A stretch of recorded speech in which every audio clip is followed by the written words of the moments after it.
The Discovery Marcus Chen wiped the grease from his weathered hands for what felt like the 1,000th time that day. The mining station Omega-7 hadn't seen prosperity in over 2 decades, not since the uranium deposits ran dry and the corporate ships stopped coming. Now it drifted at the edge of Federation space, home to barely 3,000 souls who couldn't afford passage anywhere better.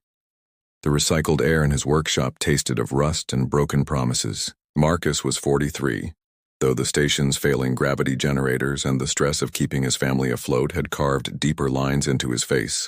His daughter Sarah, just turned 16, needed credits for her engineering academy application. His wife Elena worked double shifts at the medical bay, but even combined, their income barely covered food and rent. Marcus stared at the broken atmospheric processor on his workbench. The owner, a Krellian miner, could only pay half the repair cost up front. It was always the same story on Omega-7. Everyone was broke, everyone was desperate, and everyone was one bad day away from catastrophe. The workshop's overhead lights flickered, casting dancing shadows across tools that had belonged to his father before the station's glory days ended. The notification on his ancient data pad caught his attention during his lunch break of synthetic protein bars. It was from the station's classified board, a place where desperate people sold desperate things. One listing made him pause. Complete garage facility for sale. Sector 9, level -3. Previous owner deceased. 8,000 credits are negotiable. Includes all equipment and contents. Serious inquiries only. Sector 9 had been abandoned for 15 years, ever since the radiation leak that killed 47 people. The station authority had declared it safe 3 years ago, but superstition kept everyone away. Level -3 was even worse, so deep in the station's bowels that most people forgot it existed, but Marcus remembered. His grandfather had worked there once, back when alien traders still visited, when the station was a crossroads instead of a dead end. That evening, Marcus counted their savings again. 9,000 credits accumulated over 5 years of 16-hour days and skipped meals. It was meant for Sarah's education, for their escape from this dying station. Elena would never forgive him if he spent it on a worthless garage in a contaminated sector.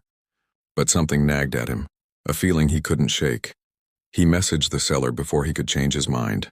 The response came immediately from someone named Garrick, definitely not human by the syntax. Tomorrow, station time 600, come alone. Bring credit transfer authorization. Marcus barely slept that night. Elena's gentle breathing beside him was the only thing that kept him from backing out entirely. When his alarm buzzed at 0500, he left a note saying he had an early repair job. Not quite a lie, but not quite the truth either. The journey to Sector 9 took him through parts of the station he hadn't seen in years. Empty corridors stretched endlessly, their walls scarred by time and neglect. Emergency lights cast everything in a sick green glow. The radiation warning signs had been removed, but the paint beneath them was still brighter than the surrounding walls, ghostly rectangles marking old dangers. Garrick was waiting at the designated coordinates. The seller was a Thrakari, their 6 arms wrapped in a thermal suit that had seen better days. Their compound eyes reflected the dim lighting like broken mirrors. "You are the human Marcus Chen?" The translator crackled. Marcus nodded, trying not to stare at the way Garrick's middle arms trembled with age. "I'm interested in the garage." "Interested?" Garrick wheezed through the translator. "Many are interested until they see. Come." The entrance to level -3 was a freight elevator that groaned like it might give up at any moment. They descended in silence, the temperature dropping with each level. When the doors finally opened, Marcus stepped into a cavern of darkness. Garrick activated a portable light, revealing a massive blast door covered in alien script and human graffiti. Previous owner was Zelen Krax, Garrick explained, producing an old-fashioned keycard. Collected things. Fixed things. Died alone 3 months ago. I was friend. He left me the sale rights, but I am too old for such work. The blast door opened with a pneumatic hiss, revealing a garage that took Marcus's breath away. It was enormous, easily 10 times the size of his current workshop. Tools lined the walls, some so advanced he couldn't identify them, others so old they belonged in a museum. Workbenches stretched into the darkness, but it was what sat in the repair bays that made his knees weak. 3 shuttles in various states of disassembly. A cargo hauler with its engine exposed, what looked like a racing pod from the core worlds. All old, all damaged, but all potentially valuable. His practiced eye calculated quickly. Even as scrap, there was maybe 30,000 credits worth of materials here. The owner, Garrick said slowly, never let anyone pass the main floor, said there were things below best left alone. But you buy, you own everything. Everything. Marcus noticed it then, a seam in the floor near the back wall. It was carefully hidden, but his years of working on ship hulls had trained his eye for imperfections. What's down there? Garrick's compound eyes shifted. A gesture Marcus had learned meant uncertainty among Thrakari. Zellan never said, only that it was his true collection. His legacy. The negotiation was brief. Marcus transferred 7,500 credits, nearly everything they had saved. Garrick handed him the keycard and a data pad with ownership documents. The station authority doesn't know about anything below, the old alien whispered. Zellan made sure of that. What you find, what you do, that is between you and the stars. After Garrick left, Marcus stood alone in the vast garage. The silence was complete, broken only by the distant hum of the station's life support. He walked to the seam in the floor, running his fingers along its edge. There was a hidden panel, he was sure of it. His fingers found a small depression, and when he pressed it, something clicked. The floor section began to retract, revealing stairs that descended into pitch blackness. Marcus grabbed a portable light from the workbench and started down. The stairs were metal, but not any alloy he recognized. They seemed to absorb light rather than reflect it. 20 steps down, 30, 40. The air grew colder, older, filled with the scent of preservation oils and something else, something that made his heart race. The stairs ended at another door, this one clearly not part of the original station construction. It was smooth, seamless except for a hand-shaped indent in its center. Marcus placed his palm against it, expecting nothing. The door scanned him, chirped once, and slid open with barely a whisper. What lay beyond defied every expectation, every dream, every nightmare about what might hide in the depths of a dying station. Marcus stepped forward, his light piercing the darkness, and found himself in a hangar that couldn't possibly exist. It was massive. Larger than the garage above, larger than should fit in the station's superstructure. And it was full of ships. Not just any ships. Marcus recognized them from history books, from museum hollows, from the dreams of every pilot who ever lived. A Martian Thunder, the first human vessel to break the light barrier. A vegan crystal wing made from living metal that responded to thought. An Earth Defense Force Phantom, supposedly all destroyed in the AI wars. His light swept across the impossible collection. Every ship was perfectly preserved, somehow untouched by time.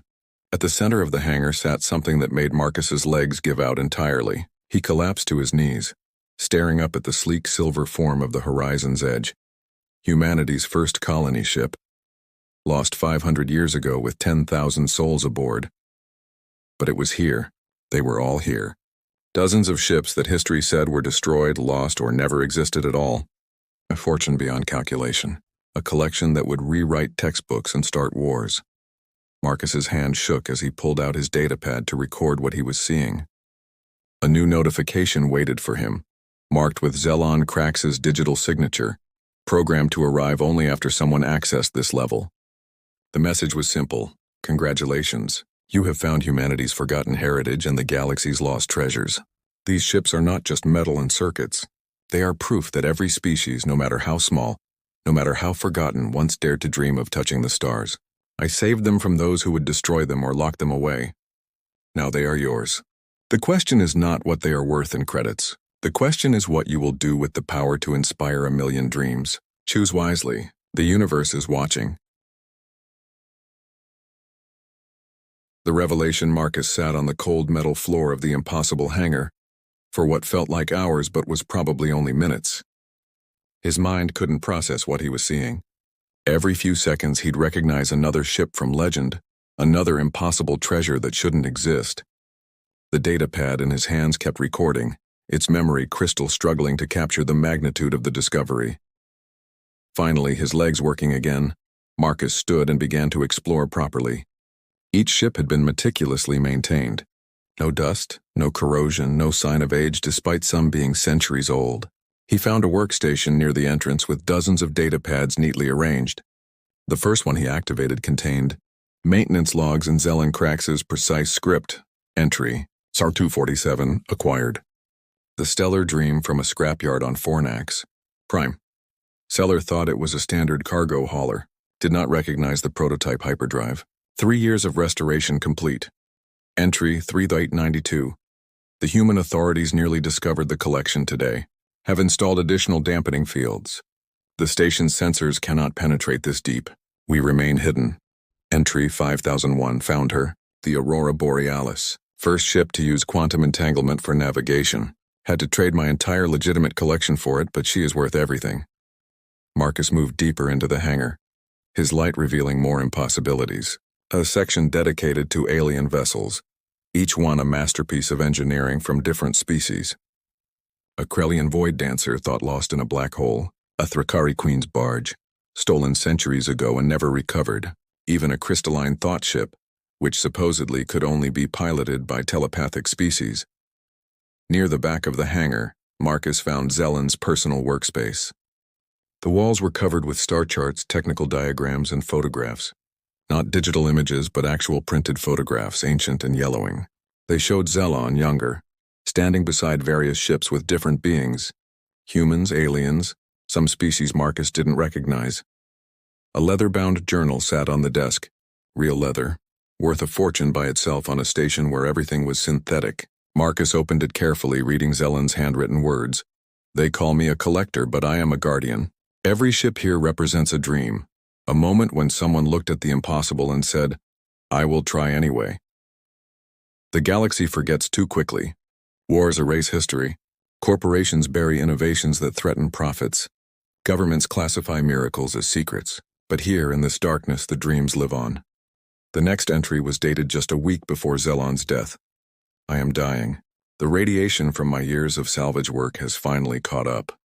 No family to inherit, no government to trust. I have left the garage to Garrick with instructions to sell only to someone desperate enough to buy a worthless property in a dead sector. Desperation breeds innovation. Perhaps the next guardian will be braver than I was. Perhaps they will share these treasures with the universe instead of hiding them. Marcus set down the journal, his mind racing.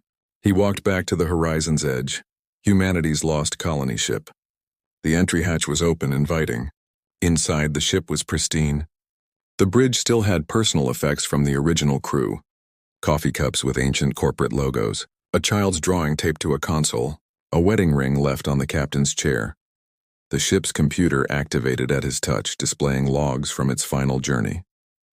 But these weren't the logs history recorded.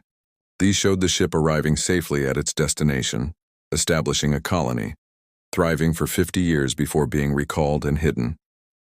The official story of its destruction had been a lie.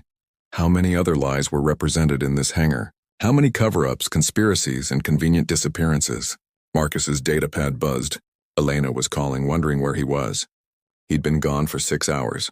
He climbed back to the main garage, sealed the hidden entrance, and answered. Working on a big project, he said, not quite lying. I'll be home soon. That night, Marcus barely touched his dinner. Sarah chatted about her engineering class, about a new propulsion theory her teacher had discussed. Elena talked about a patient, a former pilot who'd told stories of ships that could surf solar winds. Normal conversation in their small apartment, while Marcus's mind was 10 levels below, surrounded by impossibilities. He couldn't sleep. At 0200, he slipped out again, returning to the hangar. This time he brought better equipment. Scanners, diagnostic tools, recording devices. Every ship he examined was functional, not just preserved but maintained in working order. The power cores were charged, the navigation systems updated, the life support operational. One ship, a small scout vessel of unknown origin, had a note attached to its entry hatch. This one likes to sing, it said in Zellen's handwriting. When Marcus powered it up, the engine harmonics created a haunting melody like whale song in space. By dawn, Marcus had cataloged 27 ships. The estimated value was beyond calculation. The historical significance was immeasurable. The political implications were terrifying.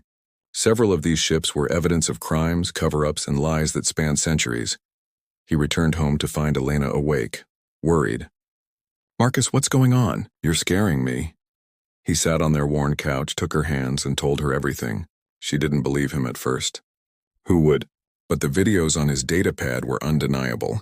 Elena, practical Elena, who never dreamed beyond their next meal, stared at the images with tears in her eyes.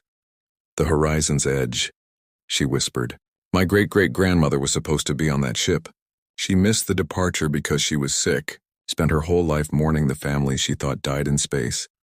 They lived, Marcus said. They all lived. The ship completed its mission. Sarah woke up, drawn by their voices. She looked at the images, her engineering mind immediately grasping the implications. Dad, these are worth more than money, Marcus said. These are truth. The question was what to do with that truth. They spent the day discussing, arguing, planning. Elena wanted to sell just one ship, enough to leave the station and start over somewhere safe. Sarah wanted to announce everything, to share it with the universe. Marcus was torn between both. That evening, he made a decision that would change everything. He contacted 3 people.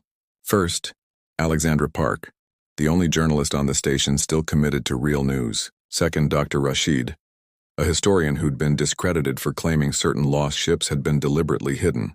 Third, Captain Torres, a retired military officer who'd spent 30 years investigating the Horizon's Edge disappearance. He brought them to the hangar one at a time, swearing each to secrecy until they could plan properly. Alexandra nearly fainted when she saw the collection. Dr. Rashid wept openly. Captain Torres stood at attention before the Horizon's Edge and saluted. My grandfather was the navigator. Torres said quietly, I have his journal. He wrote about arriving at the colony, about building a new world. Everyone said he was lying, that he'd fabricated it to avoid admitting his failure. But it was true. Over the next week, they formed a plan. Not to sell, not to hide, but to reveal everything properly. They would document every ship, verify every story, prepare evidence that couldn't be disputed or suppressed. Alexandra began preparing the story that would shock the galaxy. Rashid worked on historical documentation. Torres provided military authentication codes that proved several ships were genuine. But word spreads on a small station. Within 2 weeks, despite their precautions, rumors began. Marcus Chen had found something. The station administrator, a corrupt bureaucrat named Wilkins, started asking questions. Corporate representatives from 3 different salvage companies suddenly arrived on Omega 7, the first corporate visitors in years. Marcus knew their time was running out. Either they revealed everything on their terms or someone would take it from them. He made the hardest decision of his life. He called a station-wide assembly, using emergency codes that hadn't been activated in a decade. It took 3 hours for most of the station's population to gather in the main plaza. Marcus stood at the podium, looking at 3,000 faces that had forgotten how to hope. 20 years ago, he began, his voice carried by speakers throughout the station. Omega 7 was a thriving port. We were the crossroads of 3 trade routes.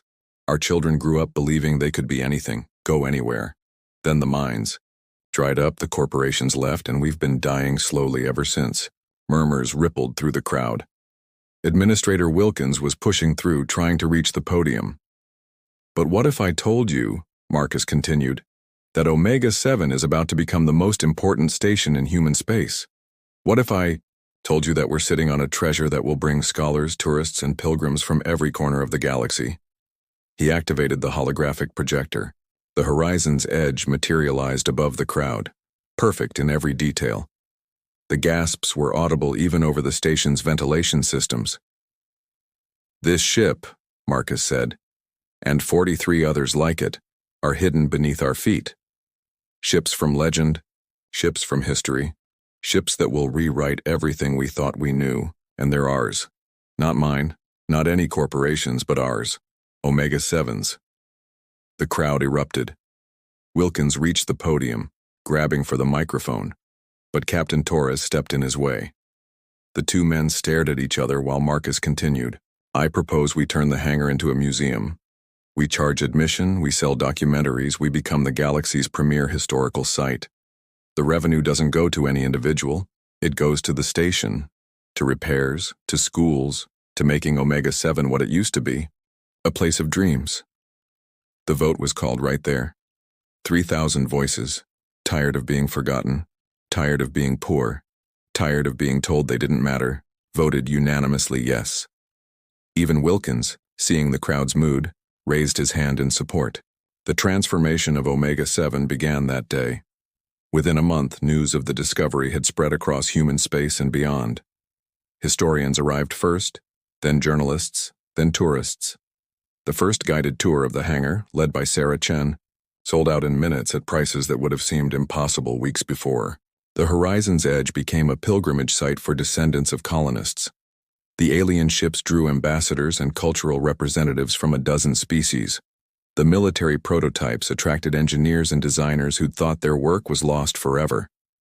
Marcus stood in the hangar 6 months later, watching a group of schoolchildren touch the hull of the stellar dream with wonder in their eyes.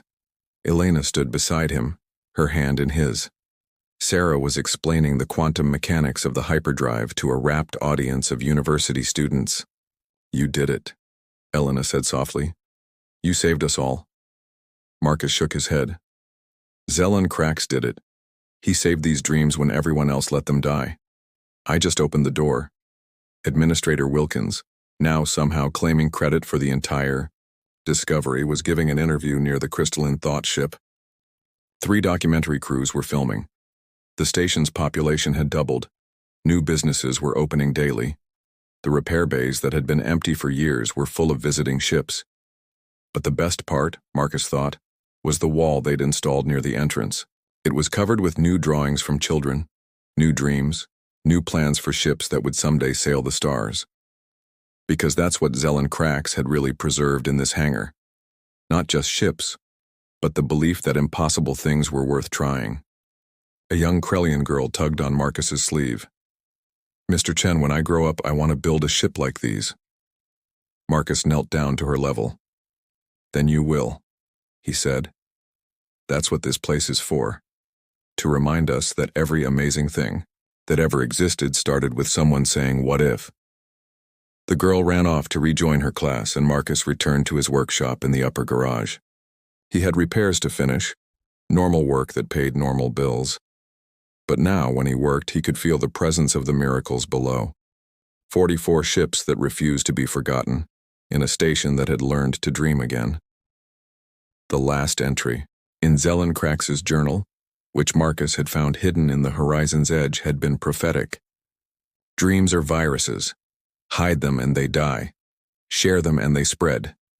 Multiply. Evolve. May the next guardian be brave enough to start an epidemic of hope." Looking at the transformed station, at the children planning their futures, at the elderly finally believing their past mattered, Marcus knew the epidemic had begun. And from this forgotten corner of space, from a station everyone had written off, hope was spreading to the stars.